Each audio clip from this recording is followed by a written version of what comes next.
What's up guys, what's going on? Today's video is kind of a unique one. I'm actually gonna go behind the scenes a little bit and show you 3 products that I've sold in the past that have failed, okay?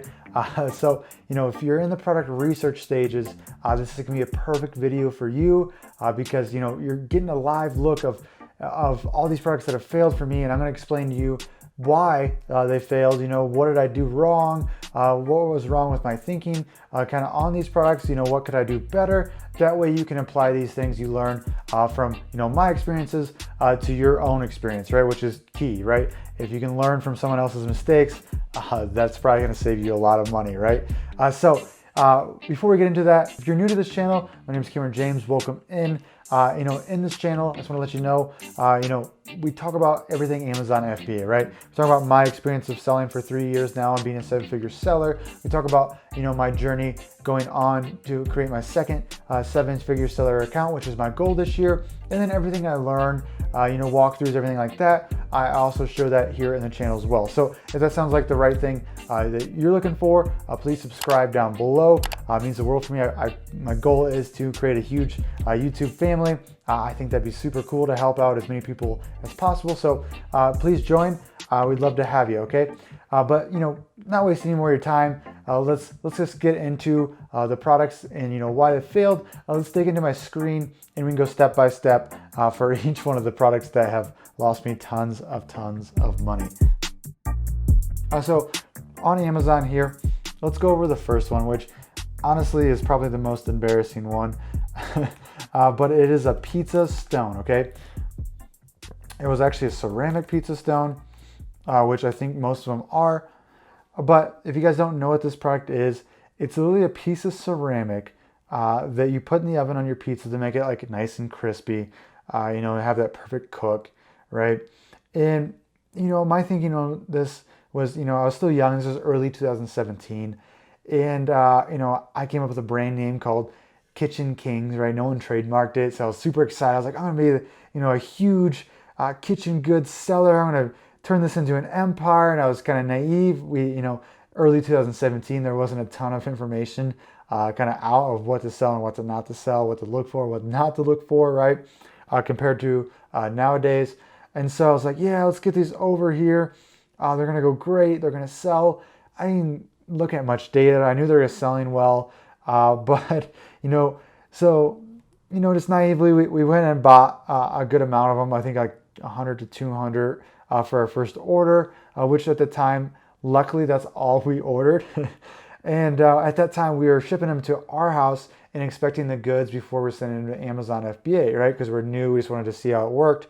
And we got these goods back to my place, and we opened the boxes up, and these boxes are already destroyed. They're duct taped on every corner, and it's just a mess. So we open them up. The first pizza stone I bring out, it's cracked in half. I was like, uh-oh. I put that aside, take the next one out. It's cracked in half. I'm like, no way. So we start pulling all these ones out, and 50% of them are cracked in half. Well, I'm not thinking they're ceramic, right? They're super fragile. They had bubble wrap on them and stuff, but they're just so dang heavy. They're just like carrying a rock that's super breakable. And, the boxes weren't made correctly. The bubble wrap wasn't sufficient. And so right away, half our investment was gone out the window, broken in half right there. So, we kind of get our spirits, picked it back up. And then we went ahead and shipped the other 100 into Amazon. And, we tried to start selling these things. And, no PPC, no nothing would get these things going. Got a few reviews, got some decent photos. And, by the end of it, it was just not worth keeping them in anymore. Their storage fees was high. The FBA fees made the margins so small. It was just, like I said, this is probably the most embarrassing one because there's so many red flags on this product, right? It's breakable. It's heavy. It's oddly shaped. The FBA fees are crazy high. The competition is super competitive, right? 646, 159, 520, 101, 834, 226, 110, 2385 right here. And so this was just a complete and utter failure. I wish going back to this, I just would have took my time for product research, right? That'd be the biggest lesson, which is an obvious one, right? But it comes down to patience. This wouldn't have happened if I would have took my time, learned a little more, did more research, took my time, and not rushed a product to market, okay? So if you want an embarrassing story, you will rush product research and you'll have the same exact story I have, okay? So moving on to the next product, right? And lesson learned, don't sell heavy ceramic goods. They will break in half from China. But anyways, guys, moving on to the next one. So we learned our lesson from ceramic stones being heavy and the FBA fees coming along with that. So next we tried paracord bracelets. And if you don't know what these are lightweight kind of wilderness survival bracelets, right? You can tear them apart, start fires with them. They got whistles, some have knives on them, and they just got kind of different tools on them that, compass right here to help you, survive in the wilderness if anything goes wrong. And we're like, yeah, this is super lightweight. We're gonna be able to get it over for super cheap, DHL Express, 3 to 4 days, and we're gonna sell thousands of these. Oh, well, we got on the market and we got some nice photos going, and we sold a few organically, actually. It was kind of cool. We weren't doing much with it at the time, kind of slowly just letting it do its thing. But then eventually, all the organic sales stopped. So we started doing stuff, trying to get reviews, get some better photos on there, start doing some PPC. Well, when PPC would work, but we'd lose money per sale because the biggest negative of this product that we didn't think of all the way through was the price point. To compete with the other sellers, our price point had to be so low. I think it was like $6, maybe $7, and you see there's one $4 for us to make any considerable money. And at that low of a margin rate, your PPC just doesn't work. So there's no way for us to push this product, without giving away thousands and thousands, which we were not prepared to do. So we eventually just threw them away. They wouldn't sell. There wasn't as many sales, I don't think, going on in the niche than Jungle Scout showed us that was going on, right? We didn't do any I-99 tracking. We didn't check our P's and Q's essentially. So we got outpriced. We couldn't market, and you could see that the market is pretty competitive. And, you got people with 336 reviews, 1,200, 2,200 right there. All different, combinations of these, right? And if there's different colors and everything, but there's not a ton of ways to differentiate. We got, bracelets. We're still new to this, so we didn't know how to work with our manufacturers to get a different product, right? Like this with a survival blade on it, right? Which I don't even know if that's allowed to sell on Amazon, to be honest with you. And so we didn't think of all these things. We kind of rushed it, right? We got excited because like all these things can be made in like 4 days. They can be shipped in 4 days. We'll get them over there super cheap. We'll sell thousands. Not the case. Again, patience, right? Patience was, for 6 months, that was our biggest issue. We didn't take our time. We didn't learn all the necessary steps we should have. And we just kept rushing things. And we made some stupid mistakes because of that. So biggest lessons from this was didn't do enough research on the back end to see how much was really going on. Didn't really think through the price point situation and also the differentiating situation of how are we going to be better than everybody else. There's no way besides making a value pack, which people are already doing. So no way we stuck out, no way to get to page one because PPC was just destroying our margins and taking away profit and taking away all our money essentially to even for cost of goods to even make it a penny back on cost of goods. So that was an interesting one, right? But I think it was a better idea than the pizza stone. You might agree with that, but definitely not the greatest idea we've had. So next, guys, the final one, one you might have heard of before, that was super trendy, and that was the fidget spinner. Okay, this was probably the product we lost the most money on. We thought we were catching the trend going up, and I thought we were going to sell thousands of these ones. Okay, so if you're familiar with the fidget spinner, it was a huge fad. It blew up out of the water, and people were selling thousands of these things, and they're making thousands of dollars. Well, what happened was we saw that, right? We saw that these people are making thousands of dollars, and we're like, let's get on the train, let's get on the train. Well, we didn't think through kind of what the future looked like for these things, okay? Because they're selling for $20 a pop, again, selling thousands. And so we got manufacturer on board, and we got some over, and we started selling a few, right? We started selling a few. We got some great photos. We got some cool designs for it, right? That way, from the mistake we learned with the paracord bracelets to like, separate ourselves, right? With a cool, sleek design, right? Ours was shiny, red, black, orange, black, just kind of cool designs on them.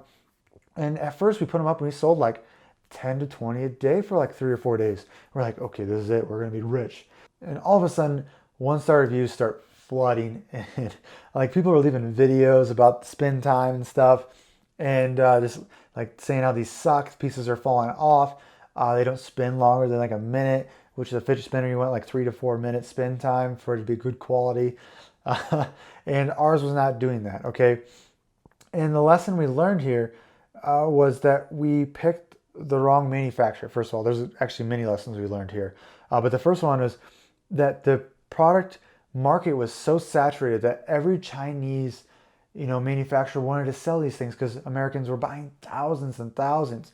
And so we didn't get in with any big company that was reputable selling these things. We got in with ones that just set up some tables and started putting them together and learned on the fly to sell these things to us. So the product quality was shoddy for sure. I mean, they were pretty bad. And so all those 1-star reviews killed our momentum. So we actually got new ones and put them on the market, and they were better quality, and we just couldn't get that momentum back.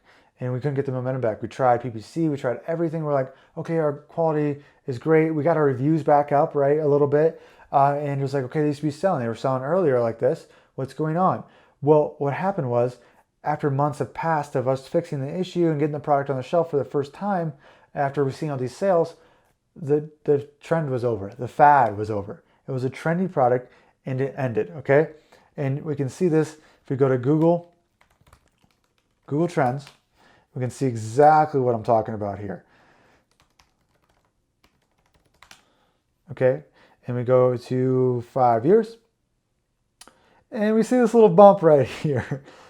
This bump, I'm guessing we got on the board, it was about May, yeah, in the May area of 2017.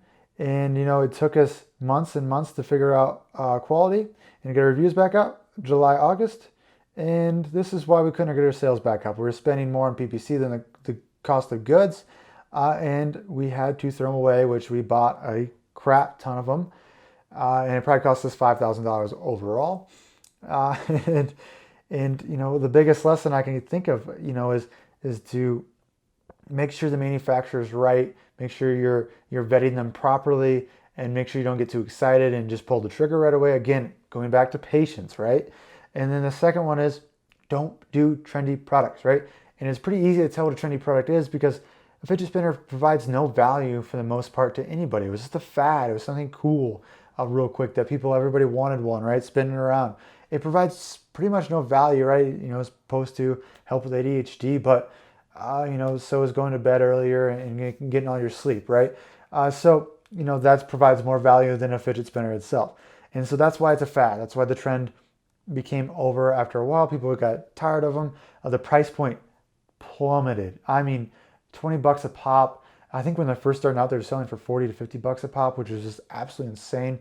And they went down to $4, $5, $6 a pop. And there's even some articles that came out saying that they had like traces of lead on them from Chinese manufacturers. So you had to like send Amazon your documentation of making sure they didn't have lead on them. And it was just a mess. So again, if we could take anything away from my 3 failed products here is, be patient, take your time on product research, learn of, red flags of what not to look for, and, finally don't do trendy products. Okay. So I hope this was helpful for you guys. Like, you're learning from things that cost me a ton of money to learn on my own.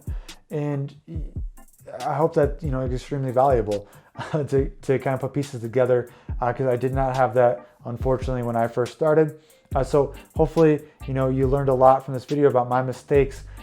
Again, just kind of a shameless plug here. I do have a mentorship program, that kind of helps with these things again, but do what's best for you, right? I'm not going to hard sell anybody, but I do have a mentorship program in the description below that kind of, it takes you through my whole journey, step-by-step walkthrough of of everything I know on Amazon with over the last 3 years is absolutely, it was like writing a novel, setting this whole script up for my videos and everything like that. And it's, I think it's a world of wealth. So if you're serious about Amazon, please take a look at that. If not, I hope you enjoyed the video, learn from my experiences, and be patient, guys. Don't forget to hit the subscribe button down below, comment down below any failed products that you'd like to share to warn people about, or just tell me how you guys are doing, or ask me any questions you'd like. Okay, guys, I love seeing comments, love seeing engagement, and I love responding personally, okay? So that is it. I hope that was extremely helpful, and we'll see you on the next one, guys.